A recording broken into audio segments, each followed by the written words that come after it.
नमस्कार जी। सत साहेब। क्या नाम है बहन जी आपका? ममता शर्मा। बहन जी आप कहाँ से हैं? दिल्ली गोंडा। बहन जी संत रामपाल जी महाराज से नाम दीक्षा आपने कब ली? 12 जून 2014। संत रामपाल जी महाराज से नाम दीक्षा लेने से पहले क्या आप कोई भक्ति साधना भी करते थे? जी, हम ब्रह्मा विष्णु महेश की भक्ति करते थे और उससे भी ज़्यादा हम दुर्गा को मानते थे। दुर्गा की भक्ति इतनी करते थे, नवरात्रों में व्रत रहते थे। व्रत इतना ज़बरदस्त करते थे कि बस एक ही टाइम खाना खाना है, एक ही टाइम पानी पीना है, बाकी कुछ नहीं करना। अगर 2 बार खा लिया तो बस ये सोचते थे माँ दुर्गा नाराज़ हो जाएंगी। और इतना करते करते भी फिर भी मन में शांति नहीं थी बिल्कुल भी। बस ये सोचते थे कि क्या करें, सब बोलते हैं कि एक ही मालिक है, एक ही सच्चा, सबका मालिक एक है, वो कौन सा मालिक है ये सोचते थे, पता नहीं चलता था। फिर भी हम ब्रह्मा विष्णु महेश माँ दुर्गा के पीछे पड़े थे। हमारे हस्बैंड हैं वो इतना नशा करते थे, मैं ये सोचती थी अगर कोई भगवान है तो इनका नशा छुड़वा दे। यही सिगरेट वगैरह गांजा पीते थे, घर में बहुत कलेश रहता था और जुआ वगैरह भी खेल लेते थे। और इतनी बीमार रहती थी मैं, बहुत बीमार रहती थी हर टाइम। कभी कुछ, कभी दांत में दर्द, कभी कान में दर्द, कभी बुखार, कभी कुछ और भी कुछ नहीं तो बस टाइफाइड हो जाता था जल्दी जल्दी। उस भक्ति से हमें कोई लाभ नहीं मिला, कोई परेशानी हल नहीं हुई हमारी और बल्कि हानि हानि होती थी हमें। बहन जी आपने बताया कि आप ब्रह्मा विष्णु महेश की भक्ति करती थी, माता दुर्गा की भी भक्ति करती थी। माता दुर्गा में आपका अटूट विश्वास था। इन सब भक्ति साधनाओं से आपको कोई लाभ नहीं मिला। आप बीमार रहने लगी, आपके पति भी नशा करते थे, आपकी आर्थिक स्थिति बहुत ज्यादा खराब हो गई। तो फिर संत रामपाल जी महाराज की शरण में आप कैसे आई? संत रामपाल जी महाराज जी की शरण में हम ऐसे आए कि हमारे देवर हैं, उनके दोस्त हैं गिरीश भगत जी। गिरीश भगत जी हैं, वो हमारे घर पे आए, ऐसी परमात्मा की चर्चा कर रहे थे। तो ऐसी हमारे हस्बैंड बोले पता नहीं ये गिरीश तो क्या क्या बोलता रहता है, बस अपने गुरुजी की तारीफ़ करता रहता है, अपने गुरुजी की तारीफ़ करता रहता है। जब देखो तीसरे दिन चल देता है यहाँ और बस अपने गुरुजी की, संत रामपाल जी महाराज जी की बातें करता रहता है। ऐसा क्या है संत रामपाल जी महाराज में, ऐसा क्या है, हमें नहीं पढ़ना किसी गुरु के चक्कर में। और हम तो, मैं बोलती थी उनसे नहीं एक बार जाके तो देखो, क्या पता कुछ हो वहाँ पे। तो वे बोलते थे नहीं पागल है क्या तू, हमारी कोई अभी भक्ति की उम्र है, जब 40-50 के हो जाएंगे तब भक्ति करेंगे हम, उससे पहले हमें कोई भक्ति नहीं करनी। हम तो बस अभी कर रहे हैं, खा रहे हैं, कमा रहे हैं, बच्चों को पालना है, अभी कोई भक्ति नहीं करनी हमें, ये बोलते रहते थे वो। तो फिर उन्होंने एक दिन पे आए गिरीश भगत जी और हमें समझाया भैया एक बार चल के तो देखो, वहाँ पे देखो तो सही, संत रामपाल जी महाराज आए हैं, पूर्ण परमात्मा हैं वो, और उनका ज्ञान समझो, शास्त्रों के अनुकूल भक्ति बताते हैं वो। तो ऐसी एक दिन आए वो हमारे घर पे और बोलने लगे ऐसी, और हम सब बैठे थे। एक बार हमारे हस्बैंड बोले नहीं एक बार मैं चलूँगा तुम्हारे साथ गिरीश, और मैं देखता हूँ कैसा हिसाब किताब है वहाँ का। बरवाला आश्रम में गए वो वहाँ चले गए। वहाँ जाके उन्होंने देखा संत रामपाल जी महाराज जी के आश्रम में, तो उन्होंने देखा कि हाँ यह तो सद्भक्ति बताते हैं, भक्ति का सही रास्ता दिखाते हैं। और गुरु जो होते हैं वो तो उनके जो शिष्य होते हैं वो नामदान देते हैं। यहाँ तो संत रामपाल जी महाराज खुद देते हैं अपने उस मुंह से नामदान, हमें नहीं लेना किसी और से, हमें तो संत रामपाल जी महाराज जी से ही नाम लेना है। वे गए, फिर उन्होंने जहाँ पे नाम दीक्षा मिल रही थी वहाँ उन्होंने नियम समझाए, फिर उन्होंने संत रामपाल जी महाराज जी से नाम ले लिया। मैंने उनके 1 महीना बाद 12 जून 2014 को ले लिया था। बहन जी हमने सुना है कि जो भी श्रद्धालु संत रामपाल जी महाराज से नाम दीक्षा लेते हैं उनको बहुत सारे लाभ प्राप्त होते हैं। तो क्या संत रामपाल जी महाराज से नाम दीक्षा लेने के बाद आप लोगों को भी कोई लाभ प्राप्त हुए? मेरे पति बहुत नशा करते थे, गांजा पीते थे, सिगरेट पीते थे। संत रामपाल जी महाराज जी के नाम लेने के बाद उनका सारा नशा छूट गया और वे सही भक्ति करने लगे। सबसे पहला लाभ हमें ये हुआ। अब दूसरा लाभ ये हुआ, उनको डेंगू हो गया था। डेंगू हो गया, उनकी प्लेटलेट बहुत गिर गई थी। 17,000 प्लेटलेट रह गई थी उनकी। तो डॉक्टरों ने बोला कि या तो इन्हें खून चढ़ाना पड़ेगा या फिर प्लेटलेट चढ़ेंगी इनके, दोनों में से कोई एक चीज़ चढ़वा लो। तो हमने बोला नहीं, हमें नहीं चढ़वानी, हमें अपने संत रामपाल जी महाराज पे पूरा विश्वास है। हमने मन ही मन संत रामपाल जी महाराज जी से प्रार्थना लगाई और प्रार्थना लगाने के बाद संत रामपाल जी महाराज जी का ये संदेश आया कि कबीर परमात्मा दया करेंगे। उसके बाद उनकी 17,000 प्लेट थी। 17,000 प्लेट के बाद ना तो हमने कोई खून चढ़वाया ना प्लेट चढ़वाई।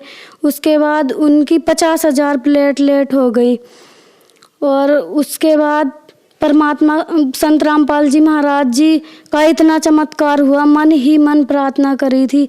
उसके बाद उनकी 50,000 प्लेटलेट हो गई और भगत जी कपिल कुमार पूरी तरह से ठीक हो चुके।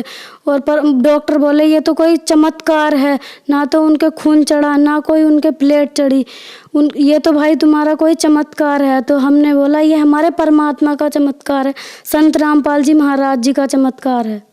और एक बार मेरे हाथ में सेप्टिक हो गया था 2016 में। सेप्टिक होने के बाद हम गए डॉक्टर के पास। डॉक्टर देख के ही मेरे हाथ को दंग रह गए और बोला डॉक्टर ने, अरे ये क्या हुआ तुम्हारे हाथ में तो बहुत ज़्यादा सेप्टिक है। तो सेप्टिक कितना होगा? डॉक्टरों ने कहा अरे नहीं, ये अब ठीक नहीं होगा, तुम्हारा हाथ तो काटना ही पड़ेगा। हमने परमात्मा से प्रार्थना लगाई संत रामपाल जी महाराज जी से। संत रामपाल जी महाराज जी ने कहा कि कबीर परमात्मा दया करेंगे, भक्ति करो अपनी। तो उसके बाद मेरे हाथ में इतना आराम आ गया संत रामपाल जी की दया से कि मेरा हाथ सही होता ही चला गया, फिर एकदम सही हो गया। बल्कि हमारे डॉक्टर तो यूँ कह रहे थे कि तुम्हारा हाथ तो काटना ही पड़ेगा, इतना ज़्यादा सेप्टिक हो गया है तुम्हारे हाथ में, इसे कोई बचाने वाला नहीं है। हमने बहुत केसेस देखे हैं ऐसे कि सेप्टिक हो जाता है और फिर ठीक नहीं होता। इतना हो गया था कि यहाँ से इसे काटना पड़ता और ये उंगली भी मेरी चलती नहीं थी, बिल्कुल जाम हो गया था हाथ। संत रामपाल जी महाराज जी से इतना लाभ हुआ हमें। एक बार हमारे हस्बैंड और हम कहीं जा रहे थे और मेरा एक बच्चा है, उसका शीनू नाम है, और वो बीच में बैठा था, मैं पीछे, वो चला रहे थे। तो एक मोड़ पे मोटरसाइकिल फिसल गई। उसके बाद फिसलने के बाद हम दोनों, मेरा बच्चा और मैं, गिर गए और इतनी तेज़ गिरे कि मेरे बेटे के सर में इतना मोटा फोड़ा हो गया। और मैं सोचने लगी हाय ये क्या हो गया, अब तो पता नहीं इसको क्या होगा। मैं मन ही मन संत रामपाल जी का सुमरण करती रही, सतनाम का सुमरण करती रही। और सुमरण करते करते मैंने आँख बंद कर ली। आँख बंद करके खोली तो देखा संत रामपाल जी महाराज जी का इतना चमत्कार हुआ। मेरे बेटे को तो जरा सी खरोच तक नहीं आई और वो बिल्कुल ठीक है। और हमारे घर में आर्थिक परेशानी भी बहुत रहती थी। हमारे हस्बैंड सीएनजी पंप जो होते हैं ना, उन पे मैनेजर हैं। उसके बाद मैनेजर होने के बाद भी घर में इतनी तंगी रहती है। ससुर जी हमारे गवर्नमेंट रिटायर्ड हैं। नाम लेने से पहले हम इतने परेशान रहते थे पैसों से, हर चीज़ से उधार लेना यहाँ वहाँ से, फिर भी हम इतना हाथ टाइट रहता था। उनकी गवर्नमेंट जॉब है कि बस पूछो मत, ले दे के खर्चा चलाते थे। और आज संत रामपाल जी महाराज जी की इतनी दया हुई है हमारे ऊपर। 2 मकान हैं हमारे, गाड़ी भी है हमारे, यहाँ पे सब कुछ है। परमात्मा की इतनी दया है हमारे ऊपर। और लाभ ये है कि एक बार 2017 में मेरे बच्चेदानी में गांठ हो गई थी। मेरे 106 mm की गांठ थी। दर्द होता था मेरे बहुत। डॉक्टरों ने मेरा अल्ट्रासाउंड करवाया। अल्ट्रासाउंड करवाने के बाद कहा कि इसका तो ऑपरेशन ही होएगा, ऑपरेशन के बिना निकल ही नहीं सकती किसी भी हालत में।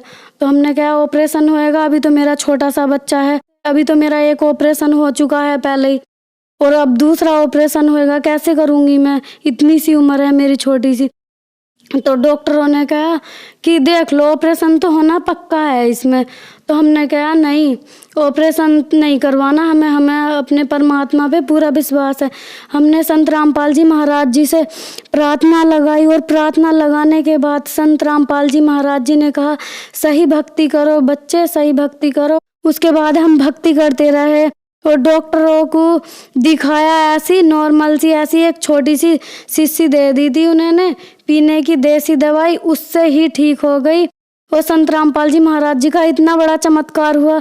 दूसरे डॉक्टरों को दिखाया तो उसने कहा 106 mm की गांठ थी। डॉक्टरों ने कहा ये कैसा चमत्कार है, हम नहीं मान सकते इसे, तुम दोबारा अल्ट्रासाउंड करवाओ। दोबारा अल्ट्रासाउंड करवाया तो उसमें मेरी रिपोर्ट बिल्कुल एकदम नॉर्मल आई। और रिपोर्ट भी ऐसी है, हमारे यहाँ यमुना विहार में बैठते हैं डॉक्टर सोमानी, जो कोई उनकी रिपोर्ट नकार नहीं सकता। और 106 mm की गांठ थी, वो संत रामपाल जी महाराज जी के भक्ति करने से ही बिना ऑपरेशन के 106 mm की गांठ बिल्कुल सही हो गई हमारी। और उसके बाद मेरा दूसरा बेटा भी हुआ, जबकि डॉक्टर यूँ कह रहे थे कि गांठ घुलने के बाद इतना बड़ा चमत्कार है कि बच्चा तो हो ही नहीं सकता। डॉक्टर बार बार पूछ रहे थे हमसे कि तुमने चेक करा है प्रेग्नेंट हो या नहीं। हमने कहा हाँ हमने चेक करा है। फिर डॉक्टर ने अपनी तसल्ली के लिए अपना रिपोर्ट करी, तब कहा अरे ये तो बहुत बड़ा चमत्कार है, ऐसा तो हो ही नहीं सकता, 106 mm की गांठ ऐसे घुल जाए, ऐसा नहीं हो सकता, बिना ऑपरेशन के ठीक हो ही नहीं सकती।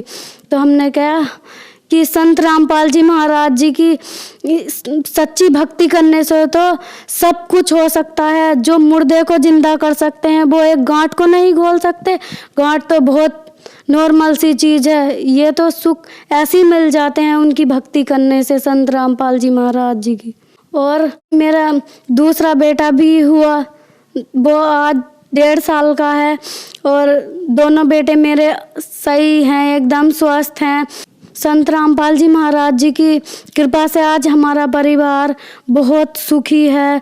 सब हमारी जॉइंट फैमिली है, सब एक दूसरे से मिल के रहते हैं, भक्ति करते हैं और परमात्मा की, संत रामपाल जी महाराज जी की चर्चा करते हैं। बहन जी, संत रामपाल जी महाराज से नाम दीक्षा लेने के बाद आपको बहुत अद्भुत चमत्कार हुए, तो जो श्रद्धालु आज आपको देख रहे हैं आप उन्हें क्या संदेश देना चाहेंगी?